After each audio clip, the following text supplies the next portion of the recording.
Are you really good ready กำลังไปใส่ กำลังไปเอาบีฟแล้ว ใหญ่ตื่นเต้นแต่กับพร้อมที่อยากถ่ายบรรยากาศเพราะว่ามีนักแลนคนหนึ่งได้บอกว่านักแลนบริยานฝนบริยานแดดมันก็เลยฝนตกใกล้อยู่ใกล้บ๊ายบายเดี๋ยวถ่ายบรรยากาศliền 100 km tại mùa giải năm nay anh Nhân sở hữu điểm Ultra là 754 và nhiều năm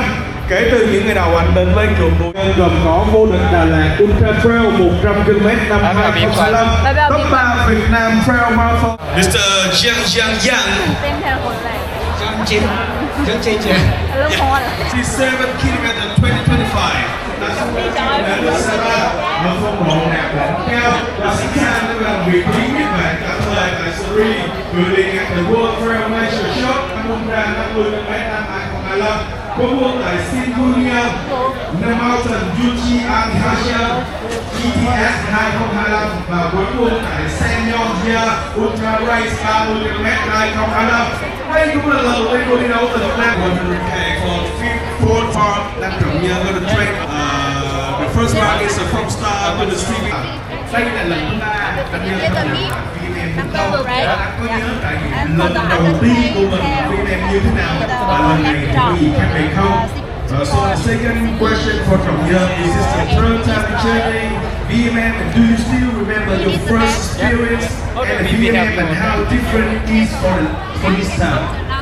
thật ra thì đây là lần thứ tư mình quay lại VMM mình đã có 3 lần tham gia cự ly đầu tiên đó chính là มาเอาน้ำมา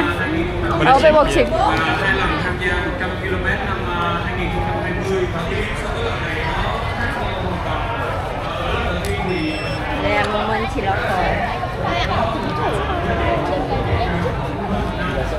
เย่ แล้วอะไรวะแล้วอะไรวะนี่ให้หูกับบีบป่ะ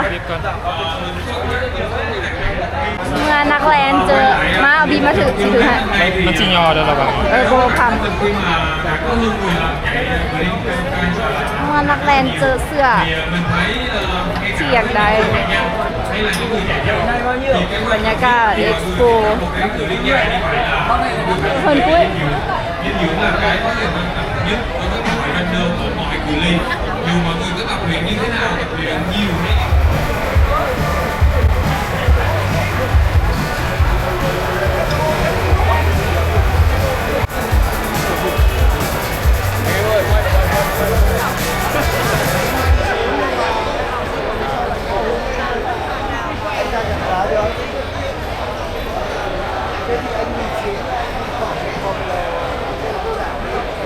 ít runner from 100k, 70k and 50k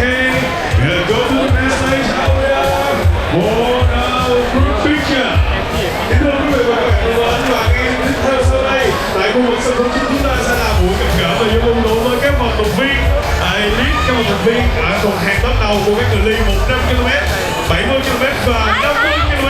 Quý vị vui lòng tập trung tại khu vực sân khấu chính và đừng rời khỏi đây đừng rời khỏi đây.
ฮอตแล้วสุดท้ายก็ฮอตเวลาแล้วตอนนี้กำลังไปจุดปล่อยตัวอยู่ซาปาสแควร์ตอนนี้เขาก็เตรียมทุกอย่างโคตรหลายเลย อันนี้ซัพพอร์ตปล่อยตัวนี่ก็ต้องขึ้นมันอีกคืนจังเลยถ่ายวิดีโอให้เบิ้งวิดีโอนี่สุดท้ายแบบ ขายเครื่องบอกว่าไอ้ว่าก็จะยังขายเครื่องอยู่ตัวนี้ สุดท้ายแบบลองเทคไม่เบิ้งเลยดรอปแบ็กคือย้ายบ้านเลยเขาบนเรื่องอากาศนะตอนนี้โคตรหนาวประมาณ15 องศาเขาเป็นคนที่แลนด์นึกฮ้อน มึงแจ็ค ๆ เสือ เราต้อ ใส่ งเตรียมหลายอย่าง มึงแจ็คเสือซัพพอร์ต โอเคเดี๋ยวถ่ายบรรยากาศเบื้องเติมจะเอาดรอปแบ็กไปฝากแต่งานนี้ดรอปแบ็กมี3 บอล 3 บอล หู้เลยว่าสิเจออีกอย่าง ตอนนี้เมืองปั่นคุมาเยอร์อยู่เจมบีบุเคยไปได้ แต่ว่าก็จะบอกว่าเมืองเต็มแต่นักแลนด์ เจอนักแลนตั้งแต่อยู่ลิฟต์ แม่นละโอเค เดี๋ยวถ่ายให้เบื้องเติม วาเลนเทียเลย บาย บ๊ายบาย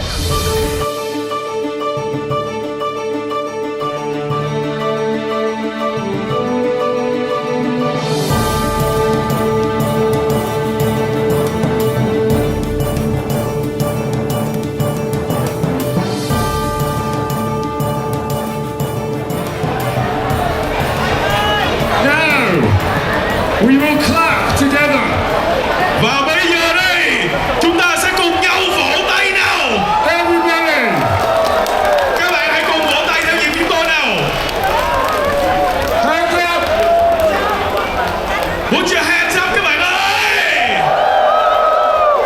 Nào bây giờ chúng tôi cần các bạn hãy vỗ tay vào chữ M mà cuối cùng, không chúng tôi sẽ hô to VMM và các bạn sẽ vỗ tay vào chữ M cuối cùng. Chúng ta làm thử nào.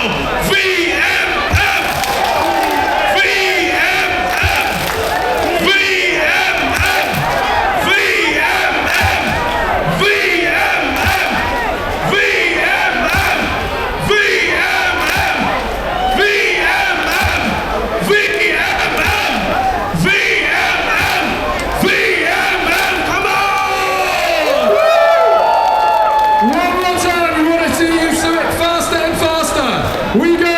VMM!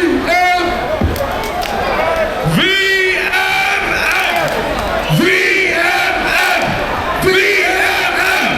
VMM! VMM! VMM! VMM! VMM!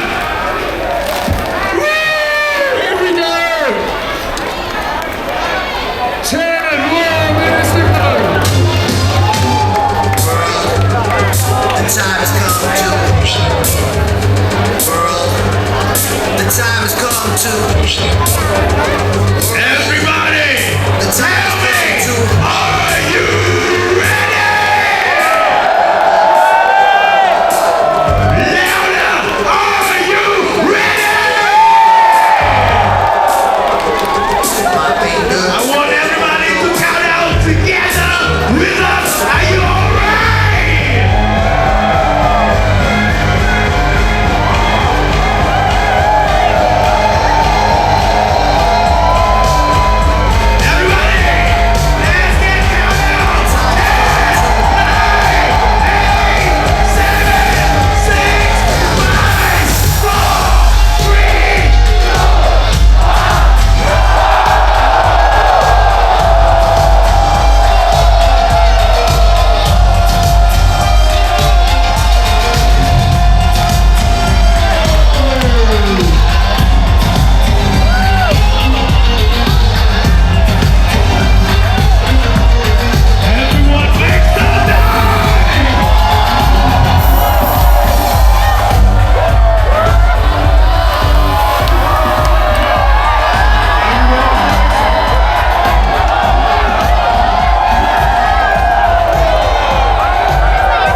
กิโลที่2อัพฮิวอย่างเดียว โคตรงาม เมืองซาปาทั้งเมืองเลย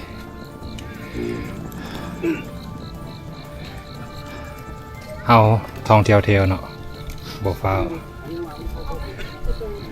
เที่ยวไปนำแล่ไปนำ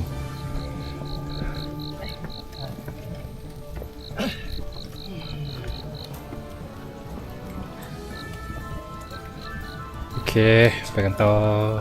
CP แรกกิโลที่6 ครึ่งไปเบิ่งว่ามีหยัง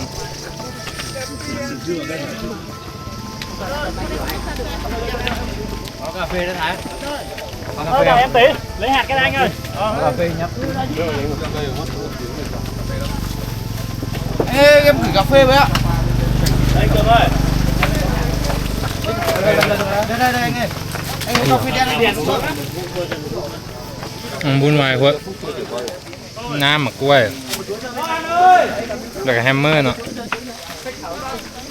แฮมเมอร์กับกะเลกับเจ้าแหละคล้ายโพคาลีของเวียดโพคาลีเมกาแต่ว่าแค่ตีตลาดอยู่เวียดเดี๋ยวจะให้เติมน้ำละไปต่อคนหน่อยเพราะวุ่นวายแบบเช็ค CP2 คนหลายแหงเบิ่งมีอย่างแน่ Đó, tôi cháu đi. Tôi cháu đi tận đây. กินโค้กมีโค้ก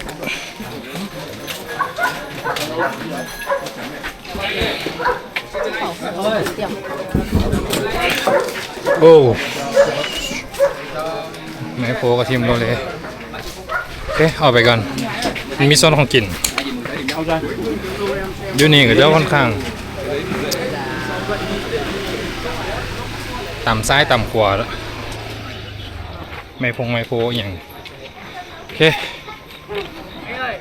เดี๋ยวขึ้นไปนี้ต่อเดี๋ยวอัปเดตไป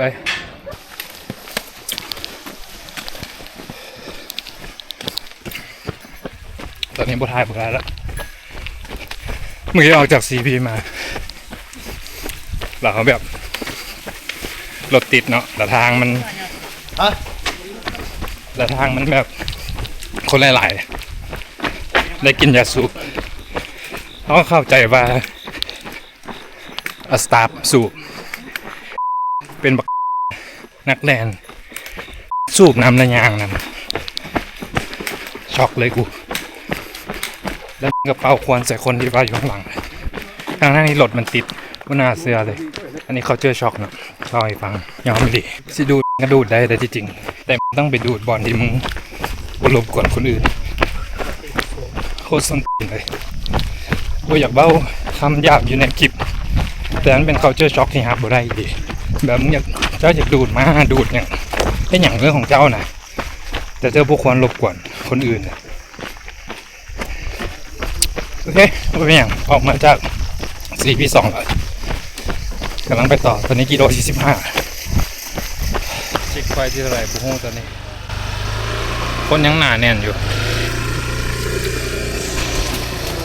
Mày ơi, có trái cây gì hết à?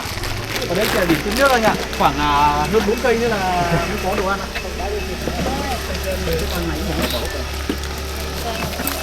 Nét lục cây 4. CP นี้มีแต่น้ำเขาเติมน้ำแล้วเขาออกละเมื่อกี้ CP เถื่อน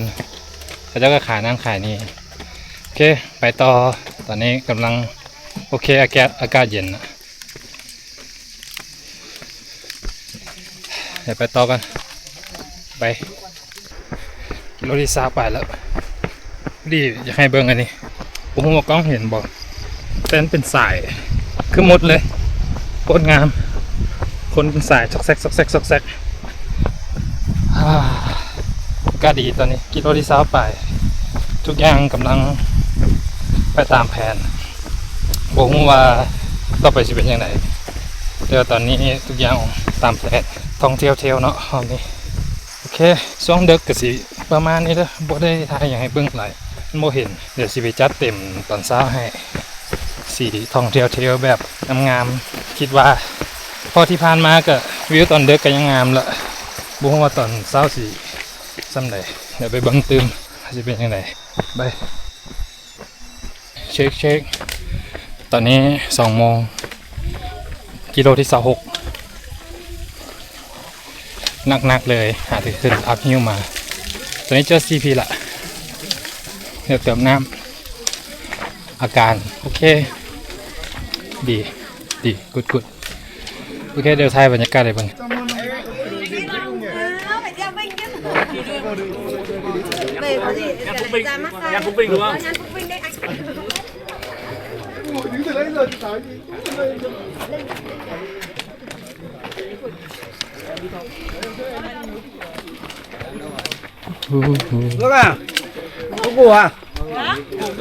ึ้นมาหน่อยหนึ่งเดี๋ยวเติมน้ำกัน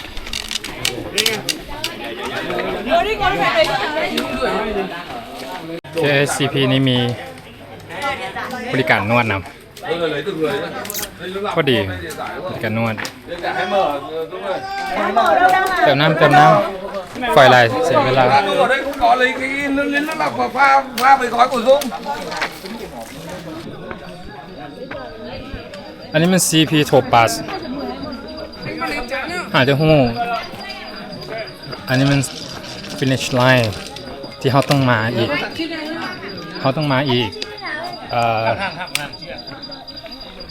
กิโลที่100บอกว่าวันนี้มันโทปัสความเฮามันมืดเนาะแล้วก็การสื่อสารมันแปลกๆก็เลยมีหน้าที่แรงอย่างเดียวตอนนี้มัน CP โทปัสเราต้องมานี่อีก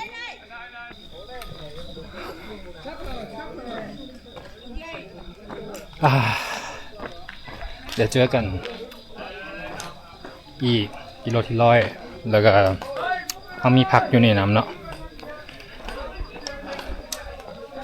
โอเคไปต่อไปฮอตเช็คพอยต์ละเช็คพอยต์นี่โคตรโหดเลย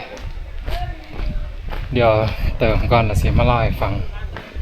เช็คพอยต์ที่โคตรไก่โคตรโหดเดี๋ยวเติมแล้วกันน่าจะล่างจากนั้น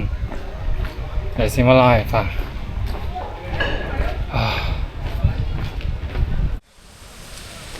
ตอนนี้หาได้ออกจาก CP ที่บาโคตรไก่เนาะตอนนี้เวลา5 โมงครึ่งใช้เวลาแลนไปแล้ว9 ชั่วโมง 30ตอนนี้อยู่กิโลที่41ฟันเกนไปแล้ว 1,900 อัพฮิล 1,900 ดาวฮิล 2,300 อีก60 โลเมื่อกี้ในห้างไก่พอดีเลยปวดห้างโดดบ่ได้น่าจะเป็นย้อนปกติมันบ่เป็นเขาบ่เคยปวดห้างแต่สิ่งที่บ่ปกติก็คือเขาไปกินแฮมเมอร์เป็นน้ำเกลือแร่ของงานนี้เป็นแนวใหม่ที่เอาเข้าห้างกายเขาก็คิดว่าน่าจะมีปัญหาย้อนตัวนี้ตอนนี้เอาออกไปละกินของเขาคือเก่าลองเบิ่งว่าสิเป็นย้อนแฮมเมอร์หรือบ่แต่สันนิษฐานว่าเป็นย้อนแฮมเมอร์ตอนนี้ห้างกายโอเคกลับมาดีเก่าแค่เริ่มเศร้าละ5 โมงครึ่งละอีก60 โลไป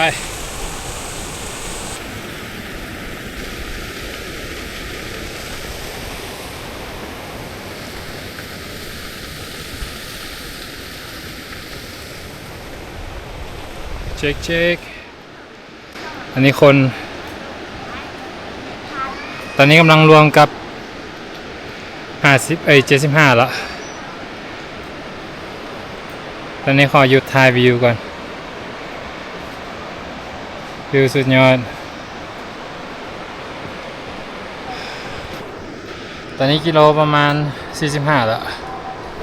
เดี๋ยวไปต่อค่อยๆไปเศร้าละวิวงามแต่ซิยังมีแฮงนะน่าจะสัก4 ชั่วโมงแล้วทริปนี่100 โลพอตอนนี้40 ชั่วโมงแล้วฮะแต่45 โลมีความเป็นไปได้ที่จะจบสัก4 ชั่วโมงแต่กับบุไปอย่าง เอาตั้งใจค่อยไปค่อยมาอยู่แล้ว โอเค ไปเจอกันใกล้สิ50 โลแล้ว คนตัวน้อยๆอันลงไปลงอยู่รู้สึกกับมาฮอดเมืองซาปาตัวเมืองซาปาอีกละหลังจากเขาออกจากเขาอ้อมขึ้นทุภูตัวน่ะบ่ฮู้ว่าเบิ่งเห็นบ่ภูตัวน่ะอ้อมวนเมืองซาปาวนล้อมมาจนมาฮอดนี่เดี๋ยวเขาก็ไปวนอีกเทื่อนึงตอนนี้50 โลใกล้สิ50 โลเขาฮอด50 โลปุ๊บเขาต้องวนคือเก่าอีก50 โลทางโหดหลายอยู่นี่มีแต่ขี้หินหาสู้ต่อบ่ฮู้ว่าสิเป็นยังไงตอนนี้กินหยังก็กินบ่ลงละ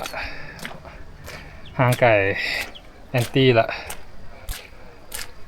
น้ำก็กินบ่ลงละแดดก็มาหนักหน่วงเลยตอนนี้สู้ชีวิตสุดๆโหมดตอนนี้เดี๋ยวเบิ่งสิเป็นยังไงไหวบ่ไหวแต่ก็เต็มที่ค่อยๆไปเนาะตัวนี้เขาบ่ได้ฟ้ามาท่องเที่ยวมาเที่ยวท่องเที่ยวเทรลเนาะเที่ยวนำเทรลนำคาดการณ์ตอนนั้นว่าสิจบประมาณ5 โมง 6 โมงแรง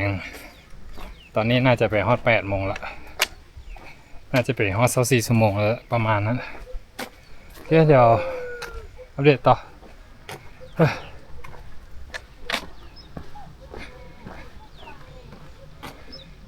เช็ค CP2 เป็นเครื่องปล่อยเป็นเครื่องเอาดรอปแบ็กมันมี2ดรอปแบ็กนะเดี๋ยวจะมี CP4 อีกอันนี้ดรอปแบ็กอันหนึ่งตัวนี้เอาใส่แต่อาหารบ่ค่อยได้เห็นอย่างเด้อพอได้ถ่ายแล้วเมื่อยแห้งสิพยายามถ่ายได้ไปยังกินก็ไปถ่ายเบิ่งมันมียังกินแน่แล้วก็สิออกไปละ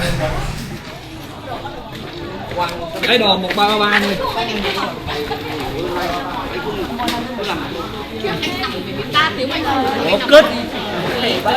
มีกล้วยมีน้ำวุ่นวายโคตรโอเคออกมาละวุ่นวายแหงโคตรวุ่นวายเลยคนมากระหลาย CP นิดน้อยนึงโอเคตอนนี้กำลังไปตอนนี้ออกจาก CP2 มุ่งหน้าไป CP4 ถ้าเบิ่งตามแมปเป็นบอสใหญ่เลยสุดท้ายปลายแหลมแบบจั่วเลยถ้าเบิร์ตตัวนี้ก็น่าจะทุกอย่างก็น่าจะดีแล้วโอเค CP2 ไป CP4 ก็จะได้เปลี่ยนเครื่องเปลี่ยนอย่างละเพราะเขามีเครื่องมีอย่างอยากเปลี่ยนเนาะค่อยๆไปเอาบอลลีบบอฟ้าเนาะมีเวลาเมื่อกี้นี้ห่างไกลบ่หาบแล้วคือยังมันฮ้อนแน่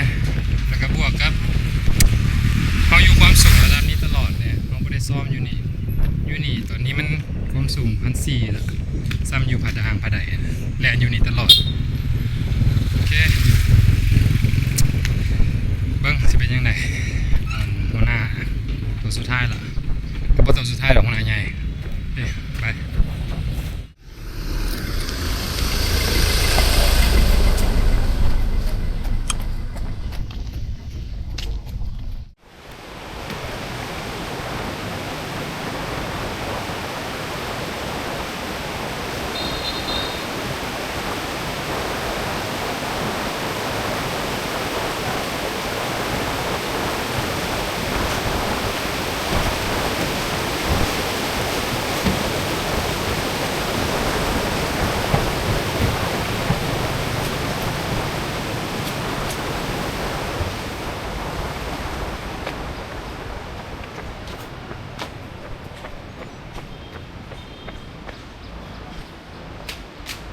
Laos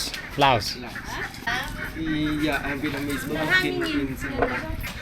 Nice to meet you แวะซื้อโคกแบบภาษาไทยก่อนที่ขึ้นตัวนี้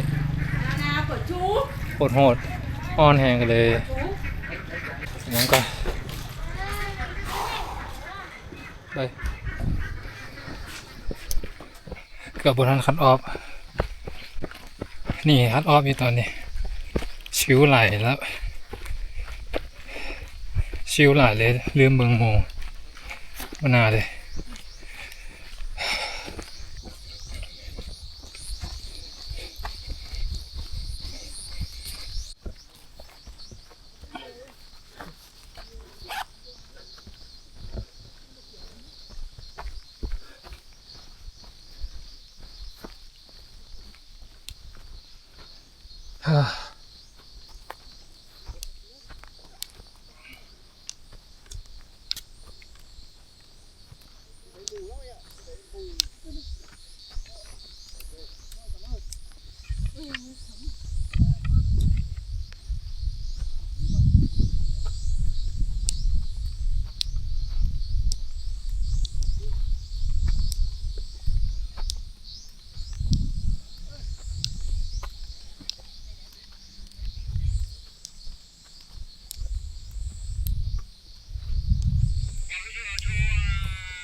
Đùi bò chưa?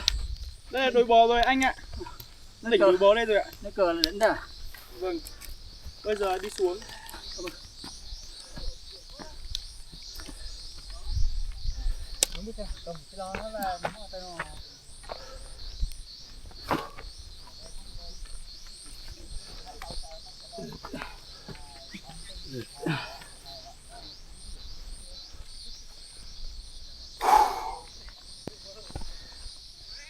ฮ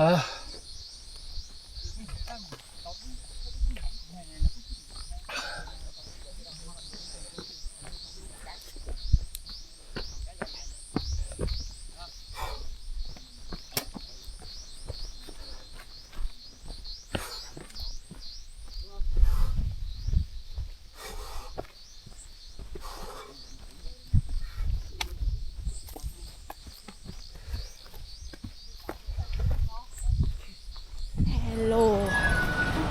นี่ฮอดทางเข้าทูบอสแล้ว ได้ย่างเข้าเพราะว่ารถมีอย่างจอดเต็มเลยกำลังไปซอกบอสโทรมาบอกว่า DNF อุสิเมอยแหงรู้แล้วว่าเฮ็ดเต็มทีเดี๋ยวซอกทางไปก็เด้อเมนล็อกไปทางนี้finish line ไปเสร็จแล้วเนาะ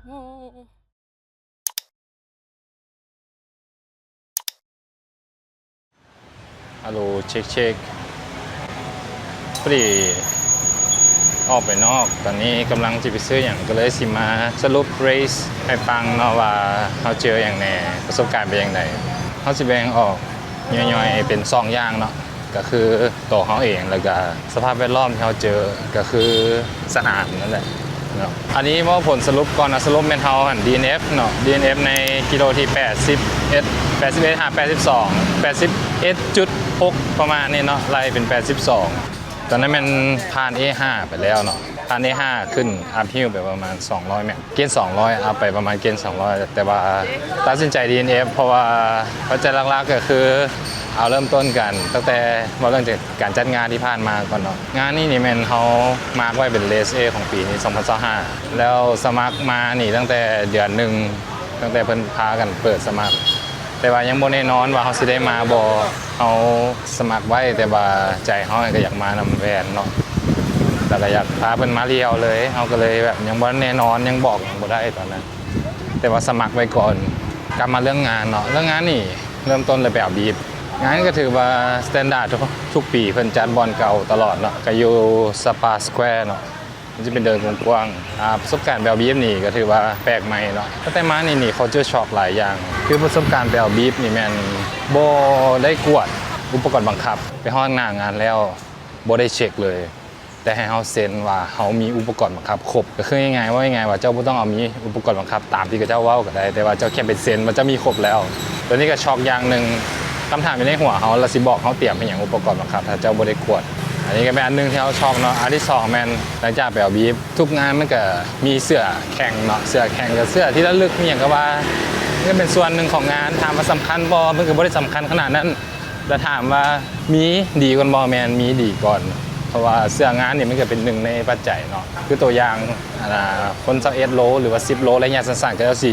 แลนจบก็จะสิบ่มีเสื้อฟินิชเชอร์เนาะก็จะก็อาศัยเสื้อเรดเชิ้ตนี้เป็นความทรงจำกับเจ้าสำหรับงานนี้นอกจากซีเมนต์เหรียญรางวัลเนาะเขากับโบมีแล้วเขาก็ไปถามกับเจ้าก็บอกว่าเสื้อยังมาบ่ทันแต่ก็มีปัญหาบลาอย่างนั้นแหละหลายอย่างที่จะว่ามาเขาก็บ่ได้คาดหวังเพราะว่าเขาก็คือว่าเขาอยู่หลายมือก็น่าจะมามืออื่นมือจนมื้อนี้ตอนนี้ก็ยังบ่มียังมาบ่ทันโอเคตัดไปเสื้อเรดเชิ้ตแล้ว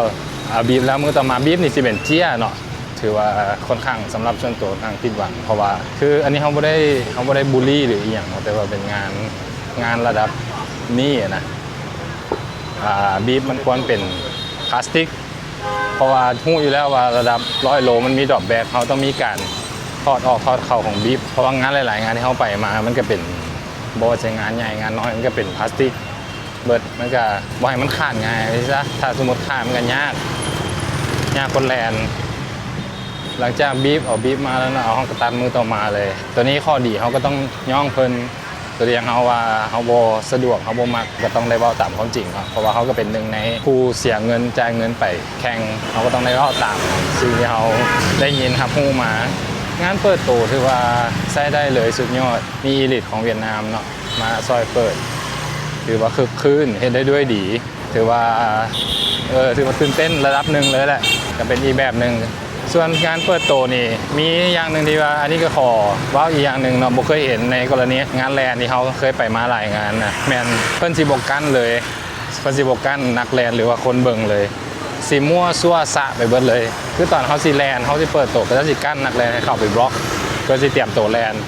แต่ว่างานนี้ทั้งนักแลนทั้งญาติทั้งตีพี่น้องทุกคนมายืนถ่ายรูปแบบมาวุ่นวายนักแลนนะให้การสัญจรของนักแลนมันยากขึ้นการออกการเข้าอย่างกันยากการถ่ายรูปบอกเลยว่าให้อย่างมันบ่ควรที่ว่าจะมีคนโบราณมาป่นได้ที่ซะคนที่ว่าเบิ่งวิดีโอนี่ก็น่าจะเข้าใจอยู่แล้วว่านักแลนกับพอส่วนนักแลนแต่ถ่ายรูปกับจะก็ไปถ่ายก่อนแล้วค่อยเข้ามาอยู่ในจุดบล็อกปล่อยตัวสิมันควรเป็นอย่างซี่เนาะจากปล่อยตัวไปไอ้ความที่เขาอันนี้ก็เป็นหนึ่งในความที่เขาก็ต้องได้บอกไปเนาะว่าอยากมาเที่ยวบวกกับมาแข่งก็เลยอยากชิวๆเขาก็เลยบริฟ้าเขาก็เลยไปอยู่แต่ท้ายกลุ่มท้ายของนักแลนเลยสิแต่ว่าสิ่งที่เขาบุกฮู้มันอย่างหนึ่งมันทางนะเป็นซิงเกิลแท็กแล้วสิ่งที่เขาช็อกที่สุดมันคนซ่าคนไหวสิบยับให้กันเลยอันนี้โมเมนต์แต่เสียงเดียวเนาะรีวิวหลายคนสามารถไปเบิ่งได้เลยว่ามันเป็นคล้ายๆโคเจอร์ยูนิจะสิซ่าสิไว้จะต้องหาทางแซงเองโมมีน้ำใจที่ว่าจะแบ่งให้กันจะต้องหาวิธีทางเพื่อสิแซงผู้ทั้งหน้าเองก็แสดงว่าจะแซงผู้หนึ่งแล้วจะต้องไปหาวิธีแซงอีกผู้หนึ่งอีกแต่ว่ามันไม่ได้แซงกันง่ายๆคือบางบอลซิงเกิลแทร็กแล้วก็เป็นเหวเจ้าบทสามารถทำเวลาได้แน่นอนถ้าจะอยู่แถวหลังเนาะอันนี้ก็เป็นอันนึงที่เอาช็อกอันต่อมาที่ขึ้นได้ต่อนี่แมนแล่นไปเขาได้กินยาสูบความเขาโพซิทีฟเนาะบ่เคยเจอแล้วก็บ่เคยขึ้นมันสิมีเขาเคยว่าสตาร์ฟบอกที่ว่ามันอยู่แคมทางสู้แต่ว่าเบิ่งไปเบิ่งมาแล้วโดนย่างไปสักพักแล้วกินยาสูบมันบ่หายก็คือสรุปไม่อย่างเป็นคนทั้งหน้าเขาสูบยานักแลนที่ว่าอยู่ต่อหน้าเขาเลยนะแลนต่อจากเขาเลยนะสูบยาตัวนี้มันแบบช็อกแหงทั้งสูบทั้งยางไปเลยนะตัวนี้ก็ถือว่าเป็นอย่างที่บุเคยเจอบุเคยเห็นจักเทื่อแล้วก็บุเคยว่าสิได้มาเจอได้มาเห็นก็เป็นประสบการณ์หนึ่งที่แบบงงๆแต่ว่าก็สิว่าฮับได้บอกฮับบ่ได้แต่ว่ามันก็ผ่านมาแล้วเนาะมันก็เป็นสิทธิ์ของกระเจ้าแต่ว่าถามอยู่ว่าควรบ่มันก็บ่ควรอยู่แล้วหลังจากแล่นไปแล้วก็น้ำฮับเรื่องวิวเนาะวิวตัวนี้เขาก็ต้องสารภาพว่าวิวงามแฮงแต่ว่าสิ่งหนึ่งเซอร์ไพรส์ที่สุดแล้วก็บ่ได้เตรียมตัวมาที่สุดแล้วก็ผิดคาดที่สุดแม่นความฮ้อนแบบฮ้อนแฮงฮ้อนแบบหายใจบ่ออกอ่ะฮ้อนที่สุดเลยเท่าที่แลนอยู่บ้านอยู่ตาดอยู่อย่างบ่ฮ้อนปานนี้บวกกับสิ่งหนึ่งที่เฮาบ่ลึงอันนี้ก็แม่นความผิดของเฮาเองก็คือเฮาบ่ได้ซ้อมมาถึงที่ซ้อมก็ซ้อมบ่ได้นะเพราะว่ามันเป็นคือเรื่องความสูงเนาะ high altitude ตัวนี้นี่บวกกับความร้อนนี่หายใจบ่ออกเลยจากที่เขาเคยเล่นมา20โลนี่เขายังชิวๆแต่อยู่นี่20โลนี่ต้องได้พักละหายใจบ่อฮาร์ทเรทขึ้นโซน4 ตัวนี้นี่ก็ถือว่าเป็นข้อเสียสำหรับคนลาวเนาะหรือว่าคนไทยที่ว่าโบเมนอีลิทหมายถึงว่าความสามารถใกล้ๆสำหรับเฮานะพวกนี้นี่จะมีความเป็นได้ที่จะแตกเบิดตัวนี้ก็เป็นหนึ่งปัจจัยที่เอาDNF ว่าเรื่องวิวต่ออันนี้ขอโทษเด้อว่าซับไปซับมาเพราะเฮาบ่ได้มีสคริปต์อย่างตอนนี้เฮาก็รอสิไปซื้อเครื่องแล้วเลยมาคลิปวิดีโอเล่นๆสรุปให้ฟังว่าเหตุการณ์เกิดขึ้นมีอย่างแน่ว่าเรื่องวิวต่อน้อยหนึ่งวิวนี่งามแลนตามทางชาวบ้านบ้านชาวบ้านทางนี่สิไล่เป็น 80% เป็นทางซีเมนต์แมนอยู่แลนอยู่ป่าแต่ว่าอยู่ป่าก็จะมีซีเมนต์หมดเลยซีเมนต์แบบพอรถจักรแลนได้นะแล้วเขาเจอช็อกอีกอย่างหนึ่งตัวนี้บ่เราบ่ได้เนาะเพราะเป็นเรื่องดังทกเจียงกันอยู่ในโซเชียลความเขาเป็นคนpositive ในระดับหนึ่งเราบ่เคยเจอเรื่องพวกนี้เนาะเขาก็เห็นนักแลนอยู่ตอนหน้าเขาซื้อเท่า A ซะกับวงฮู้ซื้อแล้วหรอกแต่บ่ให้ฟังว่าเป็นเท่า A นี่ยางเฮาฮู้แล้วสภาพเรานี่ยางบ่ค่อยได้แล้วก็น่าจะบ่ไหวเนาะแต่เฮาอยู่ซื้อเฮาเห็นเราขึ้นรถหมายถึงว่าเฮาแซงเราแล้วเราขึ้นรถก่ายเฮาบัดนี้ขี่ไก่เฮาเท่า A นะขี่ไก่เฮาแต่ว่าขึ้นรถขี่ไก่เฮาความเฮา positive เฮาก็ย่องว่าโอ้อันนี้ดีเว้ยจุดหับคน DNF หลายพานักแลนที่โบไหวนะขี่รถจักรไปเลยแล้วก็ DNF สบายนะแม้กระทั่งอยู่ในป่าอยู่แบบบอลอัพฮิวโหดๆนะก็ยังมีรถจักรบริการเขาก็ดีใจนะว่างานแม่งแบบปลอดภัยดีหลังจากเท่า A ไปฮอดปุ๊บกายเขาไปสักพักหนึ่งเขาก็บ่เห็นเท่า A แล้วถึงสักพักหนึ่งเขาแลนไปเขาไปเจอเท่า A กำลังแลนอยู่ทางเลยแลนปกติบ่มีหยังเกิดขึ้นแล้วเท่า A ก็เข้าเช็คพอยต์พร้อมเฮาสรุปแม่นหยังสรุปแม่นเท่า A นะโกงบ่ให้เกียรติสนามก็เจ้าสามารถจ้างรถขึ้นรถเพื่อจะย่นเวลาหรือว่าภาษาบ้านก็คือขี่ลักจากบอลหนึ่งหาบอลหนึ่งได้ตัวนี้เฮ็ดให้เฮาช็อกหลายบ่คิดว่ามันสิเกิดขึ้นในสนามระดับประเทศหรือว่าระดับเมเจอร์แบบนี้แล้วสิ่งที่ตลกแม่นหยังบ่แม่นแค่เท่า A เฮ็ดคนเดียวมันสิมีรถรับส่งของชาวบ้านนะก็จะเอารถจักรไปปาไว้แต่ละจุดที่ว่าก็จะศึกษามาแล้วของแต่ละปีนะเพื่อที่จะรับนักแล่นหาจุดนี้ไปส่งกับเจ้ามันยากเลยบอลที่ก็จะรับนักแลนถึงจะใช้บริการก็เจ้าก็สลาดโมเมนต์บอลง่ายๆเลยที่แบบจิกี้นี่ A หาจุด A หาจุด B ง่ายๆโมเมนต์เขาจะไปห้ามบอลยังยากเพื่อสิล่อให้นักแลนสุดท้ายก็ต้องยอมขึ้นน้ำกระเจ้าเพื่อเสียเงินขึ้นน้ำกระเจ้านะได้ยินมาว่าเป็นแสนกีบมีรายได้เป็นแสนกีบครั้งหนึ่งแต่แสนลงแหละก็ซ้ำแสนกีบต่อครั้งแล้วเอามาก็จะสิจับได้บอก็จะหู้บอลลงเว้ยก็จะหู้บอลลงสมมติว่าเช็คพอยต์อยู่ข้างหน้านี่ก็จะไปดรอปบอลที่ว่ามันห่างจากเช็คพอยต์หน่อยหนึ่งที่วิดตาพวกสตาฟแล้วก็ลงตัวนี้เป็นอย่างที่เขาแบบเซอร์ไพรส์คนประเทศนี่หลายแล้วโอเคเดี๋ยวฮอตห้างขายเครื่องแล้วเดี๋ยวซิมาเล่าต่อตอนนี้ฮอตเรื่องขี่รถเดี๋ยวซิมาเล่าต่อคลิปนี้อาจจะยาวแต่มันก็เป็นความทรงจำที่ดีเดี๋ยวซิมาเล่าต่อไปโอเคการมาเรื่องขี่รถต่อเป็นเรื่องนึงที่เขายอมรับเลยสารภาพว่าหับบ่ได้กับสิ่งที่กระเจ้าเฮ็ดเนาะถ้าเฮ็ดคน2คนเฮาบ่ว่าอย่างเลยแต่อันนี้อยู่ในเพจของเพจดังของเวียดนามเนาะคนไลค์ประมาณ 4-5 หมื่นกระเจ้าก็มาโพสต์แล้วก็มีการทกเถียงกันเฮาก็ไปอ่านเนาะไป Google Translate อ่านเนาะเขาก็ว่าประมาณว่ามีเงินแล้วชีวิตสบายอย่างประมาณนี้แหละอันนี้เป็นอย่างที่รู้สึกว่ามันน่าเกลียดเกินไปเฮาบ่ได้อิจฉาเนาะแล้วเฮาก็บ่ได้คิดว่ามันเท่หรือบ่เท่อย่างทั้งนั้นแต่มันเป็นสิ่งที่สำหรับเฮามันน่าเกลียดพอจะมาแข่งถ้าเจ้าบ่ไหวเจ้าก็ควรจะแข่งในระยะที่เจ้าไหวหรือจะต้องเป็นลูกชายพอที่จะ DNF ถ้าจะบ่ไหวโอกาสหน้ายังมีแต่ว่าเฮ็ดแบบนี้มันแบบและสิ่งที่น่าเกลียดไปกว่านั้นแม่นผู้จัดหันฮู้สิ่งเหล่านี้เกิดขึ้นได้ปี2ปีแล้วแต่ผู้จัดก็บ่มีนโยบายหรือการแก้ไขอย่างเรื่องนี้มีแค่บอกว่าจะเฮ็ดเด้อเจ้าบอกอย่างซี่บ่มีให้ฟังเจ้าแน่นอนน่าจะมีคนไปจับผิดบ่หรือว่าถ่ายรูปหรือว่าเบิ่งกวดเช็คเวลาบอกว่าตอนนั้นอยู่บ่ซื้อเวลาก็จะไว้แล้วก็ฮาร์ทเรทก็จะบ่ขึ้นเลย average เป็นจังได๋อีหยังก็มันก็ต้องมีการมันจังแฟร์กับคนที่ว่าก็จะได้สิ่งเหล่านี้มาโดยยากลำบากสิ่งนี้ก็ถือว่าเป็นอันนึงที่เฮาก็ช็อกอยู่จุดฮอดตอนนี้แหละโอเคมาต่อกับสนามเติมเนาะเป็นอย่างที่ทุกคนเว้าตรงกันก็คือจุดบ่ตรงกันแม้กระทั่งผู้จัดงานโคราชบ่ว่าซื้อเพิ่นก็แล้วกันเนาะเพิ่นก็คอนเฟิร์มแล้วว่าทุกอย่างมันบ่ตรงกันโอเคเว้าต่อเนาะอาจจะขาดตอนหน่อยนึงเพราะว่าเฮาออกมาซื้อเครื่องให้ได้เครื่องพร้อมแล้วให้ได้ปล่อยพร้อมมาฮอดบอลที่เฮาว่ากิโลเมตรจากแมปกับความเป็นจริงมันบ่ตรงกันมันแม่นเนาะมันห่างกัน 2-3 โลบางบอลมันเฮ็ดให้เฮาเองนะจัดการกับโตเฮาได้ยากเช่นเฮาต้องเพื่อน้ำเพื่อหยังเฮาอาจจะแบบเมื่อยเฮาบ่กินน้ำตอนนี้เฮาว่าสิฮอดเฮาจังกินแต่บัดนี้เฮากินเบิดแล้วความเป็นจริงมันบ่ฮอดมันก็ถือว่าเป็นเรื่องนึงที่บ่ควรเกิดขึ้น อาจจะห่างน้อยหนึ่ง100-200 เมตรบ่ว่าแต่ว่านี่มันห่างหลายโลนะมันเป็นอย่างที่ค่อนข้างช็อกคือกัน แต่ว่ามาฮอดนี่สิค่อนข้างมีแต่เรื่องบ่ดีคือได้ว่าเป็นแง่ลบแต่ว่าเฮาก็บ่ได้โพสต์สิไปบอกให้เพิ่นขนาดนั้นแต่อันนี้มันเป็นความเป็นจริงของสิทธิ์ของเฮาที่เฮาเป็นหนึ่งในนักแลนแล้วเฮาก็บ่ได้ถูกสปอนเซอร์มาทุกอย่างเฮาจ่ายเอง 100% เนาะมันก็เป็นสิทธิ์ของเฮาแต่ค่าเฮาซื้อข้าวกินนั่นแหละมันโบแซบมันก็ต้องได้บอกว่าโบแซบเนาะอันนี้ว่าเรื่องกิโลที่มันโบตรงแล้ววันนี้ว่าเรื่อง CP เดี๋ยวนะ CP เดี๋ยวสิว่าต่อตอนนี้ฮอดที่พักละเดี๋ยวสิมาฝอยต่อแป๊บนึงโอเคกลับมาจมต่อเพราะว่าเมื่อกี้เฮ็ดภารกิจไปซื้อ เครื่องให้ตอนนี้ฮอดว่าเรื่อง CP นี่อาหารนี่สิคือกันเบิดเลยมีน้ำมีแฮมเมอร์ฮีทเนาะเป็นเกลือแร่กับเจ้าแล้วก็โค้กแล้วก็พวกนัทเนาะพวกรวมถั่วคือกันเบิดเลยทุก CP แต่ว่าเรื่องของกินเนี่ยเขาบ่ว่าอย่างเพราะว่าเขาเตรียมมาแล้วเขาบ่มีปัญหาแล้วแต่ปัญหาเขาไม่อย่างพื้นที่โคตรน้อยแบบถ้าน้อยแบบเฉพาะ100 โลบ่ว่าอย่างไรหรือว่าเฉพาะ100 กับ 50แต่ว่า CP กับเจ้าจ้อยเบิดทุกเส้นมันรวมเบิดทุกทางเลยมันรวมเบิดระยะทุกระยะแล้วมันได้ให้ทุกอย่างติดเบิดตัวนี้เขาถ่ายรูปมาเบิ่งถ่ายวิดีโอมาเบิ่งให้เบิ่งอยู่คือในกรณีดรอปแบ็กเนาะดรอปแบ็กเขาต้องเอาดรอปแบ็กมาเพื่อสิเอาเครื่องออกจากดรอปแบ็กมาใส่มันก็ต้องมีพื้นที่เพื่อจะใช้เครื่องตัดตัวนั้นออกเลยพื้นบ่มีจะต้องไปซอกพื้นเองเพราะหมายว่าคือบาง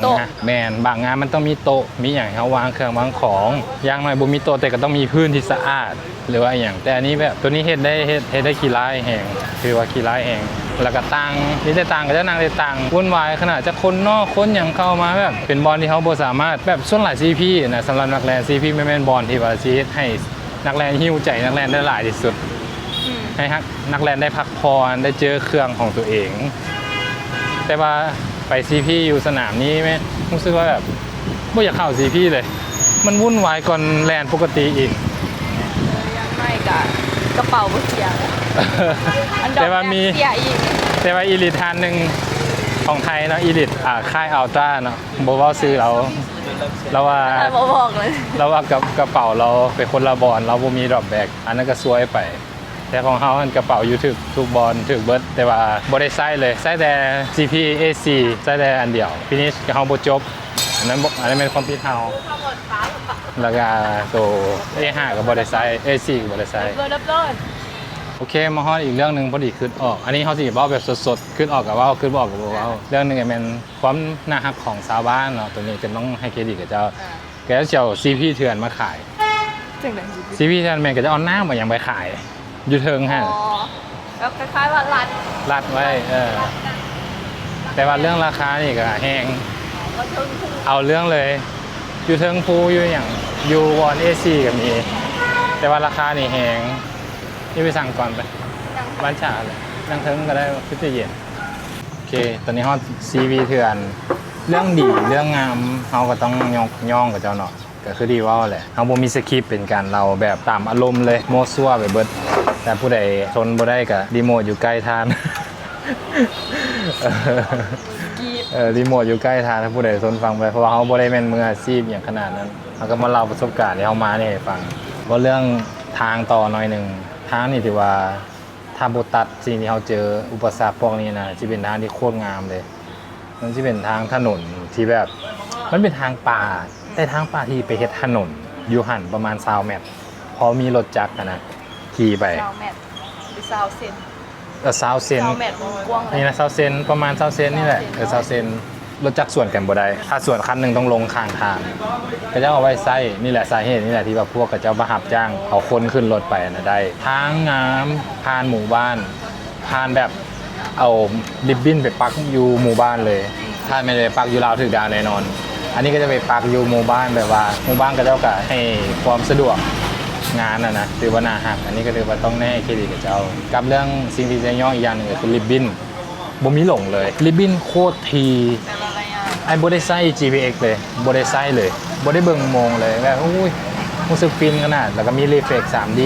สะท้อนแสงตลอดทางเพราะว่าแม้กระทั่งตอนหมอกหลายๆนะบ่เห็นอย่างเลยแต่ก็ยังเห็นริบบิ้นถือว่านี่ก็จะเฮ็ดได้ดีไม่ต้องให้เครดิตกับเจ้ามาต่อหน่อยนึง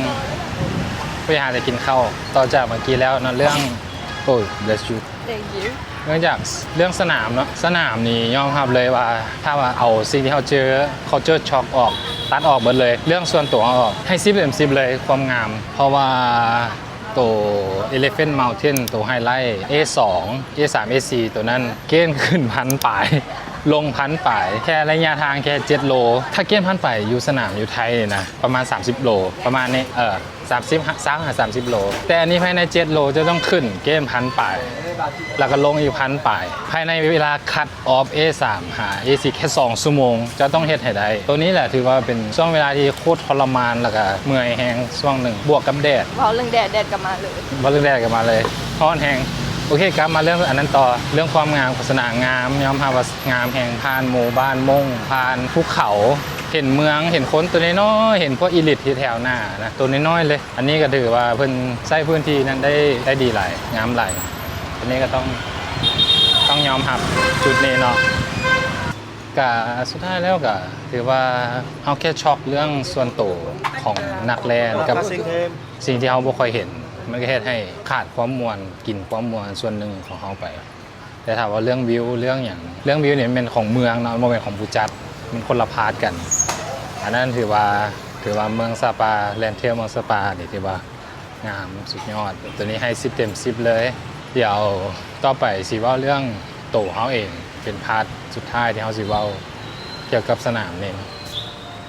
โอเคมาฮอดพาร์ทของโตเฮาอย่างเกี่ยวกับสนาม VMM ปัจจัยสำคัญอีกปัจจัยหนึ่งก็คือสิว่าซ่อมบ่ฮอดกะกึ่งเพราะว่าเฮากะเฮ็ดบทเรียนมาดีพอสมควรเนาะจากประสบการณ์ที่ผ่านมาเรื่องห่างกายอย่างกะบ่มีปัญหาแต่สิ่งที่เฮาเจอก็คือปัจจัยภายนอกก็คืออากาศแล้วก็สภาพแวดล้อมที่ว่าเฮาบ่เคยเจอมาก่อนปกติส่วนใหญ่เฮาที่เฮาไปนี่ก็คืองานของภาคฝั่งไทยนิสัยอหย่างก็คล้ายๆเนาะคล้ายๆคือลาวแต่พอเฮาย้ายฝากมาฝั่งเวียดนามสิ่งที่เฮาบ่เคยเจอเฮาก็ได้เจอเรื่องนี้มันก็เป็นหนึ่งในปัจจัยที่ให้เฮาบ่สำเร็จลุล่วงไปตามแผนของเฮาแต่ว่าเฮาบ่ได้โทษผู้อื่นแต่เฮาแค่บอกว่ามันบ่ถูกกับตัวเฮามันบ่ได้เหมาะสมกับตัวเฮาในบรรยากาศนั้นๆช่วงเวลานั้นๆแล้วก็ว่าวัฒนธรรมการแลนของแต่ละคนแต่ละบอร์ดกับบ่คือกันเนาะอันนี้ก็เป็นหนึ่งอย่างที่เฮารู้สึกว่าบ้านอยู่นี่เนาะสนามอยู่นี่เพิ่นบ่ได้คำนึงถึงหมู่ร่วมทางเพิ่นบ่ได้คำนึงถึงจุดนั้นเลยเฮาก็เลยแบบก็เป็นอย่างหนึ่งที่เฮารู้สึกว่ามันก็เซอร์ไพรส์ดีคือในกรณีCPอย่างกินแล้วหรือว่าเอาเครื่องแล้วนะแต่เจ้าก็สิอยู่หั่นแหละแต่เจ้าก็สิบ่ค่อยเอาแล้วก็ออกคือบางคนยืนกินก็สิยืนกินอยู่หั่นมันก็เป็นอย่างนึงที่เฮาก็ต้องได้เรียนรู้ถ้าเฮาสิมาอีกเฮาต้องได้ปรับตัวอันนี้บอกก่อนอีกเทื่อนึงเด้อว่าเฮาบ่ได้เว้าให้เพิ่นแต่ว่ามันเป็นประเพณีหรือว่าเป็นสิ่งที่เพิ่นเฮ็ดอยู่ประจำแต่เฮาบ่เคยเจอซื่อๆเฮาก็เลยมาเล่าให้ฟังอยู่ในวิดีโอคือในกรณีเพื่อนบ้านเฮาเนาะเฮาไปตลอดเพิ่นกินแล้วมันก็สิออกแล้วก็CP ก็มันก็เป็นปัจจัยหนึ่งกับแมนมันแคบแน่ CP ก็คือวิดีโอก่อนหน้านี้น่าจะเห็นนะคนทุกระยะมารวมเหมือนอยู่ CP เดียววุ่นวายบอลนั่งอย่างสิบ่มีอย่างวุ่นวายมันก็สิบ่สะดวกเรื่องธรรมดาเลยหลังจากเรื่องหมู่ในการมารยาทในการแล่นแล้วเนาะอีกต่อไปก็แม่นความสูง Altitude Sickness อันนี้ก็ถือว่าเป็นหนึ่งในปัจจัยที่เฮา DNF นั่นน่ะความสูงนี่อยู่ซาปาปกติกับ 1,300 แล้ว 1,300 นี่สัมภาษณ์ได้ละประมาณสัมภาษณ์ได้ผาดางละประมาณนั้นผาได้ผาดางก็ 1,400 1,500 ประมาณนี้แหละแต่อยู่ซาปาอยู่เมืองบอนปกตินี่มันซ้ำผาได้ผาดางบัดนี้บวกกับเฮาต้องขึ้นไปอีกเนาะคือผู้สร้างเนาะElephant Mountain ตัวCP2 CP4 ตัวนั้นต้องขึ้นไปประมาณ 2,400 ประมาณเนี่ยประมาณนี้หายใจโคตรยากเลยอยู่เทิงอันนั้นบวกกับห้องเมื่อยแล้วกับผู้สร้างนี่นะ Mountain Elephant เขาต้องมาเจอในช่วงที่ประมาณกิโลที่ประมาณ70ช่วงในห่างไกลเขาก็เลยบอกซ้ำแล้วอากาศที่เบาบางบวกกับอากาศร้อนอยู่เทิงหันบ่แม่นหนาวเลยเห็นหมอกอย่างนั้นบ่ได้หนาวร้อนโคตรร้อนโคตรเอาอากาศเบาบางหายใจบอกเลยก็ถือว่าเขาก็ซ้อมมาพอสมควรเตรียมตัวมาพอสมควรแต่ก็ยังบ่สามารถสู้กับตัวนี้ได้เต็มที่แต่ว่าก็ยังลงมาได้เนาะก็ยังลงมาฮอด A5 เดี๋ยว CP5 อยู่ดีแต่ก็ลงมาด้วยความทุลักทุเลทันคัดออฟจนถึงฮอด CP5 ทันแต่ว่าเติมน้ำเติมอย่างละออกจาก CP5 แล้วขึ้นไปประมาณ200 เมตรแล้วก็เลยตัดสินใจว่าเอาสิมาแลนหนีคัดออฟจังซี่ตลอดมันบ่เอนจอยแล้วมันบ่ม่วนแล้วเพราะว่าสิ่งที่ผ่านมาตั้งแต่ต้นที่ผ่านมาเฮาบ่ทันเวลาทำเวลาบ่ได้เลย บ่ว่าปัจจัยอย่างก็อย่ารวมกับตัวเฮาเองก็บ่ได้โทษผู้อื่นนะแต่ว่ารวมกับตัวเฮาเพราะรวมๆกันมันเวลามันบ่ดีแล้วสิมาแล่นนี่คัดออฟตลอดมันก็บ่ม่วนนะก็เลยตัดสินใจออกอยู่ CP5 กิโลที่81 82ประมาณนี้สถิติออกมาแล้ว DNF 41%ก็ถือว่าเรทสูงอยู่ในสนามที่แบบถือว่าแลนง่ายได้สนามนี้แลนง่ายแต่ว่ามันมีเรื่องฮ้อนเรื่อง attitude sickness เข้ามามันก็เป็นสิ่งหนึ่งที่ให้คนยอมแพ้เนาะโอเคสิให้คะแนนสิแบ่งเป็น3อย่างอย่างแรกเนี่ยแมนสถานที่ก็หมายถึงเมืองซาปาอย่างที่2แมนผู้จัดอย่างที่3เป็นตัวเองสถานที่เอาไปเลย10 เต็ม 10งามบ่มีทิติงามแลนได้ตลอดสามารถแลนได้อัพฮิลทางเทคนิคบ่หลายมีน้ำตกมีหินมีครบทุกอย่างทุกรูปแบบมีพื้นปูนเป็นส่วนใหญ่ก็คือที่บอกแหละประมาณ